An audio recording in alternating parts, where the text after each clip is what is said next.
Assalamualaikum warahmatullahi wabarakatuh.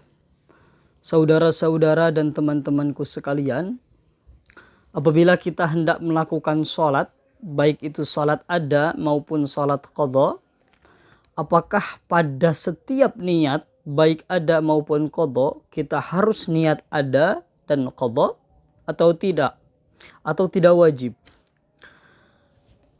Pertama-tama yang harus kita ketahui apa sebenarnya yang disebut dengan ada dan apa yang disebut dengan qadha. Apa yang disebut dengan sholat ada dan sholat qadha. Maka dari ini seorang ulama besar bermadhab Syafi'i wafat pada tahun 926 Hijriah bernama Zakaria Al-Ansari yang banyak menulis buku. Di antaranya ada Manhajut Tulab, ada Fathul Wahhab, kemudian ada Ghayatul Wusul dalam bidang usul fikih. Menurut Zakaria Al-Ansari, di dalam Ghayatul Wusul, yang disebut dengan ada atau sholat ada, itu adalah sholat yang dilakukan pada waktunya, meskipun hanya 1 rakaat. Jadi yang disebut dengan ada menurut Zakaria Al-Ansari dan diikuti oleh banyak ulama setelahnya, adalah melakukan satu rangkaian ibadah di dalam waktunya. Saya melakukan sholat zuhur di dalam waktunya meskipun 1 rakaat. Setelah 1 rakaat saya melakukan sholat, tiba-tiba masuk waktu asar. Dia tetap disebut dengan sholat ada. Sholat, kemudian sholat qadha. Sholat qadha adalah sholat yang dilakukan di luar waktunya, di luar waktu sholat. Sholat zuhur di luar waktu sholat zuhur. Itu namanya sholat qadha. Nah, ketika kita hendak melakukan sholat ada maupun sholat zuhur, sholat qadha, wajibkah kita untuk niat sholat ada atau sholat qadha? Di sini Jalaluddin As-Suyuti di dalam bukunya Al-Ashbah wan Nadhair fi Qawaid wa Furu'i Fiqh Syafi'iyah mengungkapkan setidaknya ada 3 pandangan terkait dengan permasalahan ini. Ahaduha al-ishtiratu wa ikhtarahu Imamul Haramaini.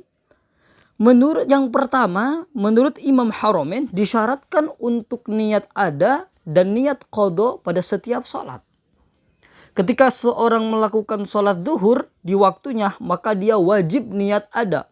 Usalli fardhu dhuhri 4 raka'atin adaan. Nah, itu wajib hukumnya menurut Imam Haramain.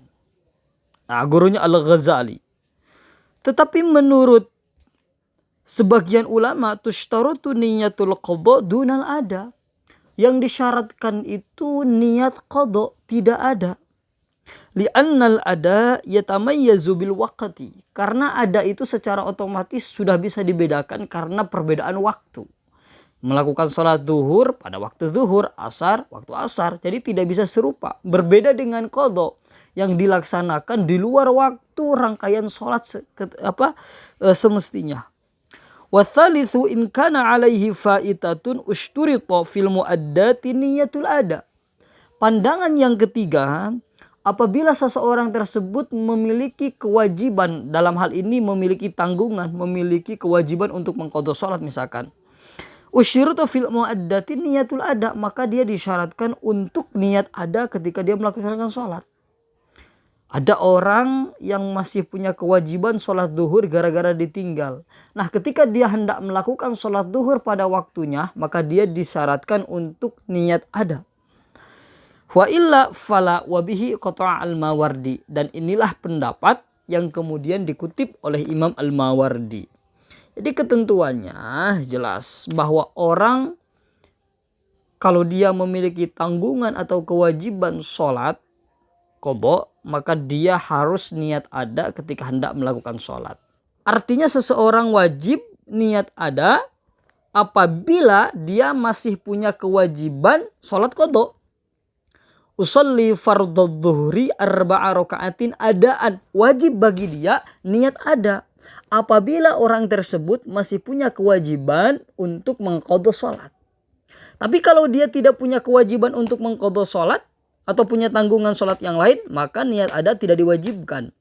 Niat ada diwajibkan bagi orang yang masih punya kewajiban melaksanakan sholat qadha. Nah, itu namanya pendapat yang ketiga. Diharuskan untuk niat ada apabila dia masih punya kewajiban untuk sholat qadha. Nah, ini adalah pendapat Imam Al-Mawardi. Jadi ada 3 pandangan terkait dengan niat ada dan niat qadha di dalam melaksanakan sholat. Lalu mana pendapat yang kita pilih? Nah, ini kan ada 3 pendapat di dalam kaidah usul, di dalam kaidah fikih. Ada kaidah yang berbunyi al-khuruj minal khilafi mustahabun, bahwa keluar dari perbedaan pendapat di antara ulama itu adalah dianjurkan.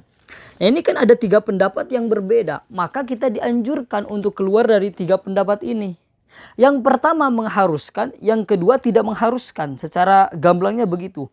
Maka kita cari pendapat yang ketiga, apa? Dianjurkan.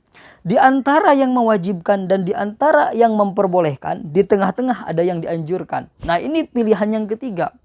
Makanya al-khuruj minal khilafi mustahabun. Keluar dari perbedaan pendapat yang terjadi di antara para ulama adalah disunnahkan.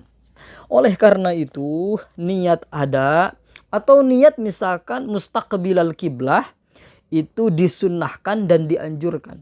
Kenapa? Karena terdapat 2 ulama atau lebih ulama yang mewajibkan dan memperbolehkan. Maka kita cari pendapat atau cari alternatif yang lain yang tidak ikut pada pendapat yang pertama atau yang kedua, yaitu tengah-tengah.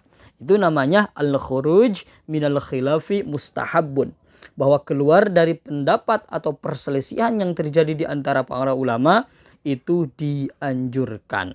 Jadi jelas teman-teman semuanya hukum niat ketika hendak melakukan sholat, baik sholat ada maupun sholat qadha.